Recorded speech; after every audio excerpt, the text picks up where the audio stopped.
Protein பார் சாப்பிட்றதுக்கு முன்னாடி எத்தனை பேர் பின்னாடி இருக்க இன்க்ரீடியன்ஸ் லேபிளில் படித்து பார்த்துருக்கீங்க? Well, American heart health association என்ன சொல்லுதுன்னா, ஒரு நாளைக்கு நீங்கள் 20-22 கிராம்ஸ் ஆஃப் சேச்சுரேட்டட் ஃபேட் தான் கன்சியூம் பண்ணணும். பட் நம்ம எல்லாருமே ப்ரோட்டீன் பாரில் வெறும் ப்ரோட்டீன் கண்டென்ட் தான் பார்ப்போம். அதில் சேச்சுரேட்டட் ஃபேட் கண்டென்ட் நம்ம பார்க்குறது இல்லை. ஒரு ப்ரோட்டீன் பார் எடுத்துக்கிட்டிங்கன்னா அதில் 10 கிராம் ஆஃப் சேச்சுரேட்டட் ஃபேட் இருக்குது. இதுவே நீங்கள் 2 ப்ரோட்டீன் பார் சாப்பிட்றீங்கன்னா 20 கிராம் நீங்கள் ஈஸியாக கன்சியூம் பண்ணிடுறீங்க. அது இல்லாமல் நீங்கள் உங்கள் ஃபுட் மூலமாக கன்சியூம் பண்ணுறதுலேருந்து அழகாக நீங்கள் 30 கிராம்ஸ் லிமிட்டை கிராஸ் பண்ணிடுவீங்க. ஸோ சேச்சுரேட்டட் ஃபேட் அதிகமாக இருக்குது இன்டேக்னா அது ஹார்ட் டிசீஸோட லிங்க் ஆயிருக்கு. ஸோ நெக்ஸ்ட் டைம் நீங்கள் ப்ரோட்டீன் பார் சாப்பிட்றதுக்கு முன்னாடி அதோடைய ப்ரோட்டீன் கண்டென்ட் மட்டும் இல்லாமல் சேச்சுரேட்டட் ஃபேட் கண்டென்ட்டையும் பாருங்கள். லெஸ் தென் 5 கிராம்ஸாக இருக்குன்னா அதை நீங்கள் தாராளமாக சாப்பிடலாம்.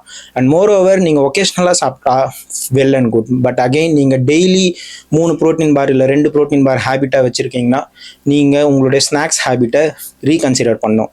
ஸோ ப்ரோட்டீன் பார் ஹெல்த்தி அப்படின்னு சொல்கிற உங்கள் ஃப்ரெண்ட்ஸை கமெண்ட்டில் டேக் பண்ணுங்கள். அண்ட் இந்த வீடியோவை கண்டிப்பாக அவங்களுக்கு ஷேர் பண்ணுங்கள். ஸோ நெக்ஸ்ட் டைம் பார்ப்போம்.